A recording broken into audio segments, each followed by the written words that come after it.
Selamat bertemu kembali para siswa SMA MA kelas 11. Dari lanjutan pembahasan kita sebelumnya yaitu hidrolisis garam. Part 1 sudah selesai, sekarang kita ke part 2 soal-soal ya. Referensi dari buku ini, semua soal yang ditampilkan di buku ini diambil dari Maestro Martin Kimia, Mass Media, penerbit Mass Media ya, jilid 2 untuk kelas 11. Ya. Soal-soalnya tentu yang terbaru ya sampai 2019. Dari SIMA UI, UM-UGM, UTBK, ya, dan soal-soal dari luar negeri. Oke. Kita masuk ke soal pertama, hanya ada 4 soal ya. Soal pertama ini diambil dari SIMA UI 2019. Yang kalau Anda menghafal rumus, Anda akan kesulitan membuat soal ini. Ya, ini petunjuk 1, 2, 3, 4 ya. Jawablah A kalau 1, 2, 3 benar. Jawablah B kalau 1, 3, jawablah C kalau 2, 4, jawablah D kalau hanya 4 yang benar, dan jawablah E kalau semuanya benar. SIMA UI 2019. Spesi yang terdapat dalam larutan KCN dalam air. Ya, jadi KCN dalam air ini ya. KCN dalam air. Nah, apakah 1 benar, 2 benar, 3 benar, 4 benar. Nah, Anda coba lihat ya. KCN itu garam. Karena ini adalah logam ya. Ini adalah dari asam. Kalau Anda perhatikan ini dari asam lemah. Ini dari basa kuat. Jadi hidrolisis ini ya. Hidrolisis ya. Jadi pertama apa yang terjadi? KCN ini padat ya. Dia akan terurai seluruhnya. Sebagai garam dia akan terurai seluruhnya menjadi K plus aqua ya dalam larutan ini. Larut dalam larutan ditambah ZN-min. Ini juga larut dalam larutan. Oke. Kemudian Anda perhatikan ini. Ini itu berasal dari asam kuat. Ya, berarti sifatnya lemah. Ya, sifatnya lemah sehingga tidak terhidrolisis. Ini tidak terhidrolisis ya. Tidak terhidrolisis. Nah, sementara kalau ZN-min anion ya. Anion ini akan bersifat sebagai basa ya. Anion biasanya bersifat sebagai basa karena dia menerima H+. Basa konjugasi dari asam lemah ya. Basa konjugasi dari asam lemah. Gitu ya. Sehingga ini akan terhidrolisis. Ya, ini akan terhidrolisis dalam air. Apa yang terjadi ketika dilarutkan dalam air? ZN-min ya. Sebagai basa. Ketika dilarutkan dalam air, dia akan membentuk keseimbangan. Keseimbangan itu artinya apa? Artinya ini nggak habis, tidak habis, tetap ada di dalam larutan. Hanya sebagian akan terurai. Nah, sebagai basa, dia tentu menerima H+, kan? Sebagai basa, dia tentu akan menerima H+. Sehingga dia akan, kalau kita tambah H+, jadi HCN. HCN ini asam lemah, ya toh? Ini HCN akan asam lemah.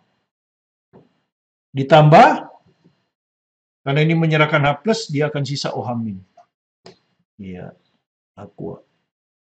Nah, inilah yang terdapat di dalam larutan. Jadi kalau kita buka, yang terdapat di dalam larutan apa? Ini habis ya. Ini terurai semua, habis. Jadi KCN nggak ada. Ya, karena dia sebagai garam, dia akan terurai semua. Jadi ini salah ini. 4 ini jelas salah. Ya, ini salah jelas. Oke. Sekarang ion K+, dia tidak terhidrolisis. Ya. Jadi begitu dia ada di larutan, dia tidak terhidrolisis. Jadi betul. Nomor 1 betul. Kalau nomor 1 betul, 3 pasti betul. Nah, Anda lihat molekul HCN ini. Nah, ini kan. Ini terbentuk kan ini. Ya, jadi molekul HCN, ya, betul. Kemudian ion ZN-min betul terurai, tapi tidak semuanya, makanya reaksinya seimbang. Jadi di sini masih ada sisa. Ya, ZN-min sini masih ada sisa. Tidak terurai seluruhnya. Bedakan dengan ini ya. Kalau ini garam, sebagai garam maka ketika dimasukkan di air dia terurai semuanya. Sehingga ini akan hilang. Yang ada ini dan ini. Kemudian ini akan terhidrolisis oleh air dalam reaksi seimbang. Sehingga setelah keseimbangan, ini ada sisa, ini terbentuk, ini terbentuk. Ya, jadi ion ZN-min betul. Nah, dengan demikian 1, 2, 3 kan? Ya, 1, 2, 3 ini.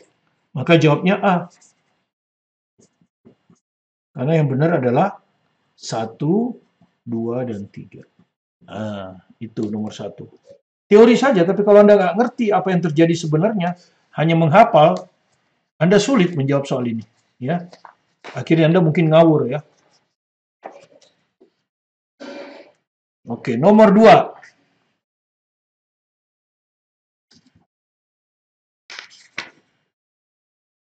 Jika 27,2 gram KH2PO4 Mr136 dilarutkan ke dalam 500 ml air, pH larutan yang terjadi berapa?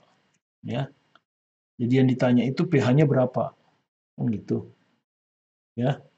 Jadi yang ditanya pH-nya berapa? Ya tentu kita lihat dulu apa itu KH2PO4. Kan kita sudah belajar ada asam. Asam ada asam kuat, ada asam lemah, ada basa, basa lemah, basa kuat, ada garam saja. Nah, garam itu yang kita pelajari di sini baru garam terhidrolisis, ya. Oke, nah. Kita lihat KH2PO4 ini apa? Asam, basa, atau garam? Ya, Anda sudah tahu ini kan. Ini berasal dari basa kuat. Ini tentu berasal dari asam lemah. Sehingga kalau dilarutkan dalam air, ini akan jadi K+, ini akan jadi H2PO4-. Kan gitu. Ini tidak terhidrolisis karena dia berasal dari basa kuat. Nah, ini yang negatif akan menerima H+ kan? Menerima H+ itu basa. Ini akan bersifat sebagai basa. Basa konjugasi. Ini akan terionisasi ya. Terhidrolisis istilahnya. Terhidrolisis dalam air. Reaksi hidrolisisnya Anda dengan cepat pun tahu. H2PO4- ini tentu sebagai basa. Ini sebagai basa. Dia akan menerima H+ dari air. Nah, dia akan menerima H+ tuh. Karena dia sebagai basa kan. Sehingga ketika dia menerima sebagai basa dalam reaksi seimbang, dia akan menjadi H3PO4. Ya. Gitu. Ditambah H+ OH-. Ini. Nah, begini. Nah, reaksi ini adalah H3PO4 dan H2PO4-. Ya. Ini adalah reaksi tahap pertama ya, Ka1 ini. Jadi nanti Anda tahu ini Ka1 ya. Ka1. Kalau dari H3PO4, ini Ka1. Ya. Ini jadi yang kita ambil Ka1-nya saja. Karena kita kalau beberapa tahap yang lain ini kan lebih besar diabaikan kan. Ini juga lebih besar diabaikan. Ya, Ka1 H3PO4 adalah sama dengan 10-3. Tapi Anda perhatikan nanti yang kita perlukan bukan Ka1, yang kita perlukan bukan Ka tapi Kb. Ya, Anda lihat di sini. Ini menghasilkan apa ini? Menghasilkan basa kan? Sehingga kita ngitungnya konsentrasi OH-. Karena dia bersifat basa ya. Ini akan sama dengan akar apa? Kb ya, bersifat basa kan? Kb tapi Kb apa? Kb H2PO4-. Kali C. C itu apa? C itu konsentrasi ini, ya kan? Gitu kan? C itu sama dengan konsentrasi H2PO4-. Tapi biasanya nggak diketahui, ya. Ini asalnya dari sini, ini asalnya dari sini 1:1. Jadi ini sama juga dengan konsentrasi KH2PO4. Nah, gitu. Sementara Kb ini tidak diketahui, yang diketahui Ka. Bisa kita hitung nanti pakai rumus Kb kali Ka sama dengan Kw 10-14. Ya, bisa. Jadi pertama kita hitung dulu C. C adalah konsentrasi KH2PO4. Nah, kalau Anda lihat di sini KH2PO4 ya 27,2 gram. Ya. Sementara konsentrasi itu kan mol per liter ya. Konsentrasi itu kan mol per liter. Berarti ini harus jadikan mol kan? Ini harus jadikan mol. Berarti di sini gram, di sini mol. Yaitu MR kan? Anda sudah tahu ini pasti MR kan? Nah, MR-nya berapa? KH2PO4. 136. 136 itu kan 136 gram. Untuk 1 mol. Kan gitu. Jadi 1 mol KH2PO4 sama dengan 136 gram. Nah, Tujuannya memang merubah gram kan. Gram di pembilang. Maka yang ini gramnya harus di penyebut. Kalau kita taruh di pembilang, nggak hilang. Oke, dengan demikian KH2PO4 sudah dinyatakan dalam mol ini. Kalau Anda hitung ini 1/5 ya.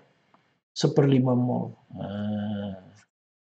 Tapi konsentrasi itu kan mol per liter. Volumenya berapa? Dilarutkan ke dalam 500 ml air. Nah, itu volumenya. 500 ml. Kita perlunya mah bukan 500 ml, tapi liter. Ya, Anda sudah tahu kan dibagi 1000 ya. Maka ini jadi liter. Jadi 5/10 lah istilahnya. Ya. Nolnya 2000 atau setengah kalau mau ya. Setengah liter. Oke. Dengan demikian baru kita bisa hitung konsentrasi. Jadi konsentrasi KH2PO4 sama dengan mol per liter ya, 1/5 mol dibagi setengah liter. Ya, rumus itu kan satuannya harus M. M itu ini. Jadi 1/5 kali 2/1 ya. Istilahnya 2/5. 2/5 M. Nah, dapat sudah ya. Inilah C ini. Ya, inilah C. Ya, sudah dapat berapa? Sudah dapat ya, makanya saya pakai tinta merah ya. Karena ini dihitung dulu ya. 2/5 M. Ah, dihitung dulu, nggak diketahui itu. Dihitung dari sini nih. Oke, sekarang kita sudah selesai C. Kita sekarang perlu KB. Nah, tapi nggak diketahui, yang diketahuinya KA. Nih. Nah, jadi KB kali KA itu harus sama dengan KW. Anggap aja tidak ada keterangan, anggaplah suhunya 25 derajat Celcius, 10-14. Jadi KB yang kita perlukan sama dengan 10-14 dibagi KA. Gitu. Jadi 10-14 per KA-nya berapa? 10-3 ya, diketahui kan? Hanya KA1 yang diambil karena reaksi tahap pertama yang menentukan banyaknya hidrogen, ya, atau yang menentukan banyaknya OH-, ya, diambil dari reaksi tahap pertama. Ini reaksi tahap pertama. Kalau reaksi tahap kedua, ini H2PO4- jadi HPO4 ya, Anda sudah tahu itu ya. Jadi 10-14 per Ka ini per 10-3. Jadi hasilnya adalah 10-11. Oke. Dengan demikian selesai. Jadi kita langsung bisa hitung ya. Sekarang ini dimasukkan ke sini. Jadi konsentrasi OH- sama dengan akar. KB-nya 10-11. C-nya 2/5. Nah, begini. Ya. Oke, jadi ini kelihatannya ada log 2 kan? Udah betul. Nah, jadi ini kita bikin 10 ya. Jadi ini akar 10-11. Oke. Ini kita bikin 10 per 10. Berarti dikali 2 ya. 5 kali 2 berarti 2 kali 2, 4. Gitu. 2/2. Nah, begini. Gitu. Maka ini hasilnya adalah akar 2 kuadrat. 10-11 ini kalau naik 10-1 jadi 10-12. Nah, akar dari 2/2 2. Akar 10-12 10-6. Nah, demikian pOH-nya secara cepat Anda sudah tahu ini 10-6 menghasilkan 6 dikurangi log 2. Itu pOH loh ya. pOH. Yang ditanya bukan pOH kan pH. Oke. Jadi pH anggap aja suhunya 25 derajat Celcius kan. Jadi 14 kurang pOH. Jadi 14 kurang 6 kurang log 2. 14 kurang 6, 8. Min kali min plus. Jadi 8 plus log 2. Ya. Jawaban A. Nah, seperti itu. Ya. Ya, garam terhidrolisis. Ya. Yang terhidrolisis adalah anionnya, basa konjugasi. Ya. Yang dihasilkannya OH-, sehingga yang kita hitung konsentrasi OH-. Basa, ketemu pOH, baru pH. Ya, karena itu pH-nya lebih besar 7. Ya, larutan bersifat basa pH-nya lebih besar dari 7. Jadi kalau Anda lihat tadi nomor 2 itu adalah SBMPTN 2014. Ya, nomor satunya adalah SIMA UI yang terbaru 2019. Ya, SIMA UI 2020 terbaru memang, tapi ini juga sudah termasuk baru. Nah, yang ketiga ini SBMPTN 2018. Ya, sekarang UTBK 2020 ya. Ya, oke, tapi hampir sama ya. Soal-soalnya seperti apapun dia akan sama saja. Ya, jadi saya menimbulkan variasi biar Anda bisa membandingkan soal SIMA UI itu seperti apa, SBMPTN itu seperti apa. Dan nanti yang terakhir adalah soal OSK 2019. Jadi soal Olimpiade Sains Kota. Jadi sebanyak 0,1 mol natrium hidroksida, ya, jadi ini ada 0,1 mol natrium hidroksida itu NaOH. Ya. Dan 0,1, jadi di sini ada 0,1 mol asam sianida, HCN. Ya kan? Dengan Ka, jadi Ka itu KaHCN ya. Asam sianida. 4 kali 10 min 10. Oke, biar kita maklum ya. Dilarutkan dalam air hingga diperoleh larutan dengan volume. Nah, ini volume larutannya. Ya, volume larutannya 100 ml. Nah, larutan yang dihasilkan memiliki pH berapa? Jadi ditanya pH larutannya sekarang berapa. Oke. Tentu pertama kita tahu ini basah. Ini asam. Basah kalau dicampur dengan asam pasti jadi garam plus air kan? Jadi basah ini, jadi pertama itu basah NaOH ditambahkan dengan HCN. Nah, begini ya. Maka terjadi pertukaran ion kan ya? Reaksi pertukaran ion. Ya, Na ya akan mengambil temannya H. Jadi ini akan jadi NaCN. Kemudian hidrogen akan mengambil pasangannya Na. H dengan OH itu H2O. Nah, ini air, ini netral kan, kita anggap netral. Ini kita anggap habis bereaksi kalau kita lihat reaksinya. Bagaimana? Kalau habis, sisanya ini. Tapi kalau nggak habis, ada yang lebih kan. Jadi begini soal ini. Kalau NaOH-nya lebih, ini kan basa kuat. Ini kan basa kuat ya. Ini asam lemah. Ya, ini garam. Gitu ya. Kalau basa kuatnya lebih, maka pH akan ditentukan oleh basa kuat. Ya. Tuh. Kalau basa kuat dan asam lemah setara, sesuai antara perbandingan mol dan perbandingan koefisien, maka yang terbentuk hanya garam. Nah, garamnya ini yang kita hitung pH-nya dengan melihat apakah dia terhidrolisis atau tidak. Dan kita hanya punya dua ya, basanya lemah atau asamnya lemah. Kalau dua-duanya lemah, kita tidak bisa hitung. Hanya bisa memprediksi sifatnya saja. Nah, yang ketiga, bagaimana kalau ini habis, ini lebih. Ini lebih, ini terbentuk. Nah, itu adalah larutan buffer. Ya, larutan buffer. Nah, larutan buffer tidak kita pelajari di caption ini. Kita akan belajar bab berikutnya. Ya, pH larutan buffer. Oke. Jadi mari kita lihat. NaOH 0,1 mol. Ya, jadi perhatikan ini NaOH-nya 0,1 mol. HCN-nya juga 0,1 mol. Sementara perbandingan koefisien 1:1 semua ya. Na-nya 1, CN-nya juga 1. Jadi apa yang artinya apa ini? Reaksi ini. Habis. Ya, ini akan bereaksi semua min 0,1. Ini juga akan bereaksi semua min 0,1. Untuk membentuk ini. Ya, ini akan terbentuk 0,1. Tadinya 0 kan ini. Di sini akan terbentuk 0,1 mol.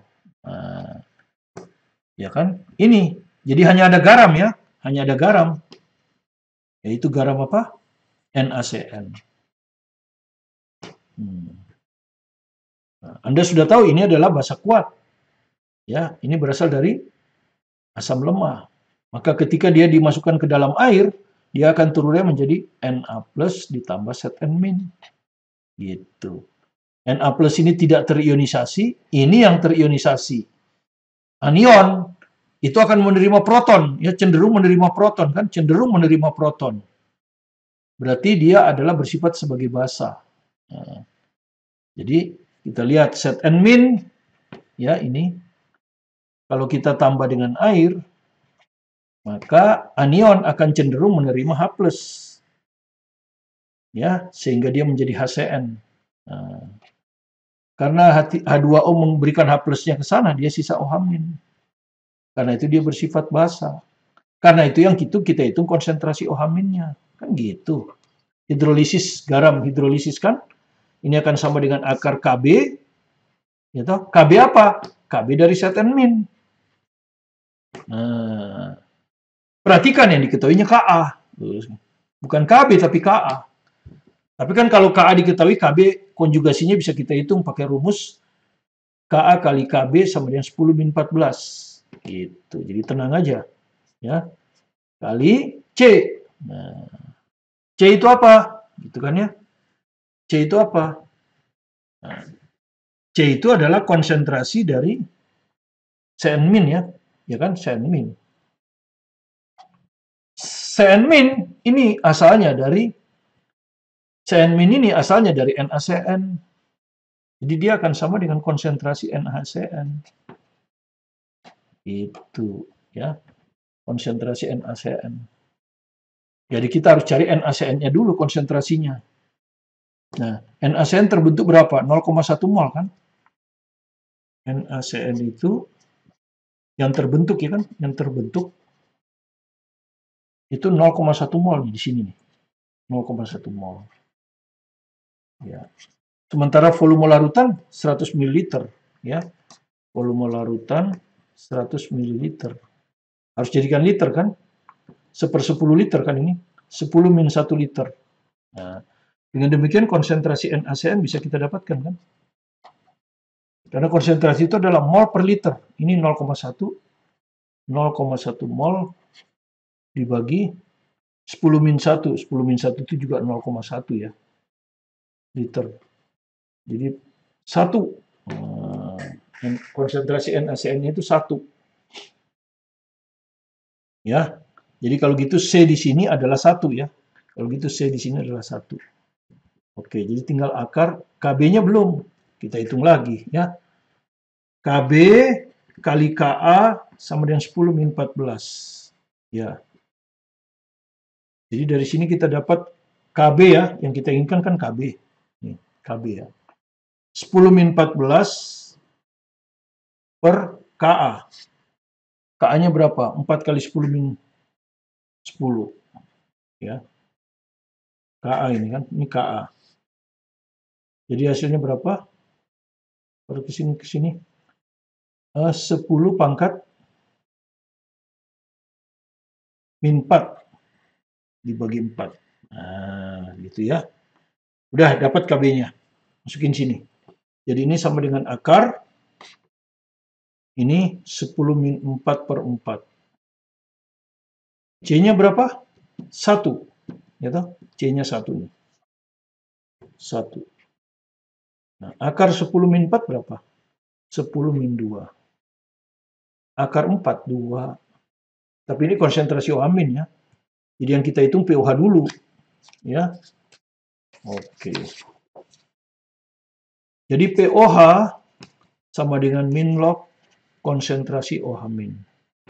Jadi sama dengan min log, ya kan? Min log berapa? 10 min 2 per 2.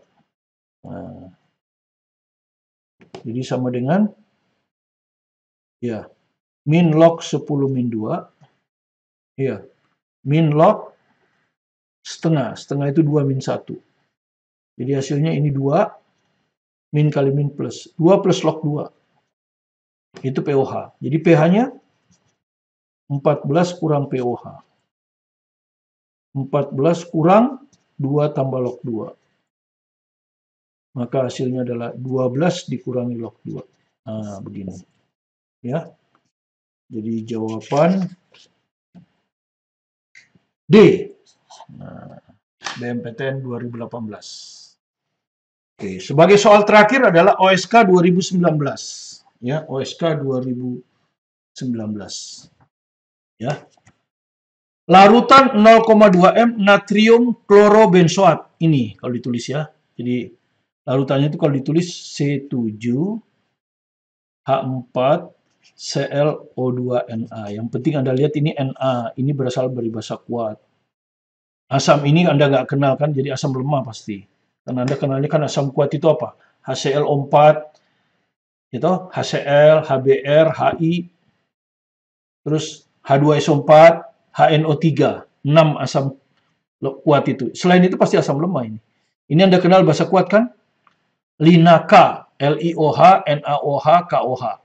Terus baca SRMG, gitu. Itu golongan alkali tanah. Oke, Anda sudah tahu. Jadi ini garam ini ya. Jadi berarti garam terhidrolisis. Yang terhidrolisis adalah asam lemah ini kan. Ya. Jadi ini anion ya. Ini yang terhidrolisis itu anion ini ya.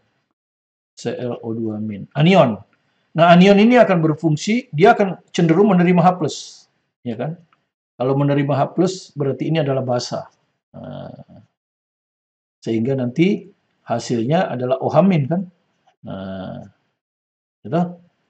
Ini akan menghasilkan, tinggal dikasih H+ ya, hanya dikasih tambah lagi ya. Jadi C7, H4 jadi H5 gitu mungkin ya. Atau H4 ya. H4 ya. ClO2H taruhlah gitu ya. Ini ditambah ini menyerahkan H+ berarti tinggal OH-. Artinya larutan bersifat basa. Nah, ya. Jadi yang kita hitung apa dari sini? Konsentrasi OH-.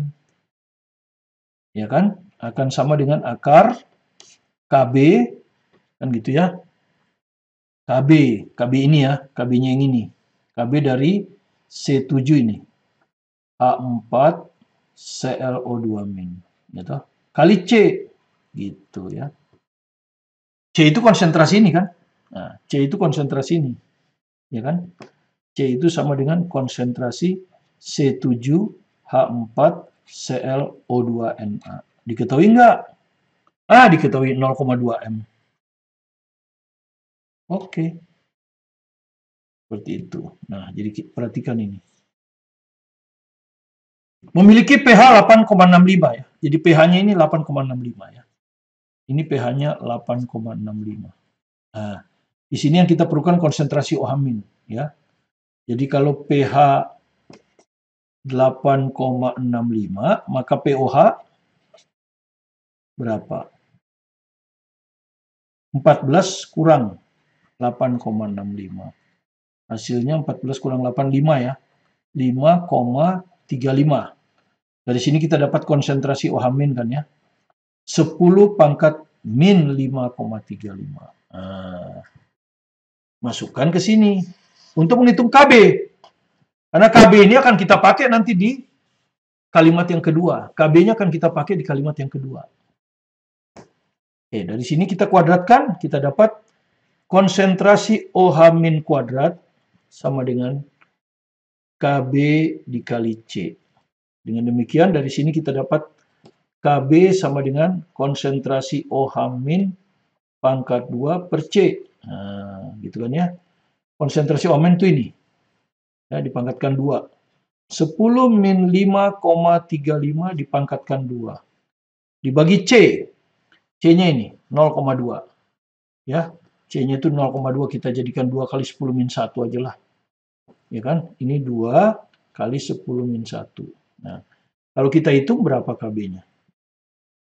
Ini min 10,7. Nah, kan gini kan? Per 2 kali 10 min 1. Jadi hasilnya adalah 10 min plus 1 ya, min 9,7. Per 2. Nah, dapat ya KB-nya.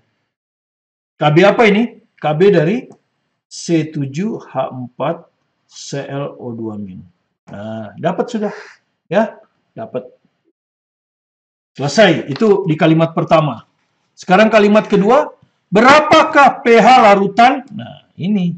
Di sini ada lagi larutan 0,2 M asam klorobenzoat. Jadi natriumnya diganti H saja. Natriumnya diganti H. Jadi ini C7H4 ClO2H. Ini menyatakan asam. Begini ya. Klorobenzoat 0,2 M. Berapa? Ini asam kan? Asam lemah. Nah, bagaimana ngitung pH dari asam lemah? Anda sudah belajar itu ya di sebelumnya. pH dari asam lemah berarti ngitungnya apa? Konsentrasi H+, gitu kan ya. Sama dengan akar Ka. Ka dari ini, ya. Ka dari C7H4ClO2H. Asam ini kan. Dikali C. C itu adalah konsentrasi asam di sini kan. C ini adalah konsentrasi asam ini. Diketahui kan? Berapa? 0,2 M. Diketahui. Nah, kita ditanya pH, berarti ini kan yang ditanya. Maka kita harus tahu Ka. Nah, Ka-nya nggak tahu, tapi kita barusan dari kalimat pertama kita hitung Kb. Nah, ini Kb. Maka Ka-nya, Ka dari asam konjugat itu gampang kan? Ya, Ka akan sama dengan Kw per Kb, gitu kan ya? Kw itu 10-14. Kb ini 10-9,7 per 2. Jadi hasilnya adalah 2 kali 10 min 5, 4,3. Nah, begini. Sudah, masukkan ke sini. Dapatlah konsentrasi H+. Jadi kita tidak banyak menghafalkan rumus ya. Jadi akar Ka-nya ini 2 kali 10 min 4,3. Ini Ka. Kali C, C-nya ini diketahui 0,2 M. Oke, 2 kali 10 min 1 ini. 2 kali 10 min 1. Gini ya. Nah, begini. Jadi ini hasilnya sama dengan akar 2 kali 2, 2 kuadrat. Kali 10 min 5,3. Betul nggak? Min 43, min 1, min 5,3. Jadi kalau kita akarkan, akar itu kan pangkat setengah ya. Berarti ini sisa 2 dikali 10 pangkat min 5/3 bagi 2, ya kan ya? 5/3 dibagi 2. Berapa?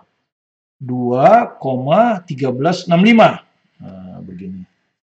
Jadi pH min log konsentrasi H+. Ya. Sama dengan min log ini.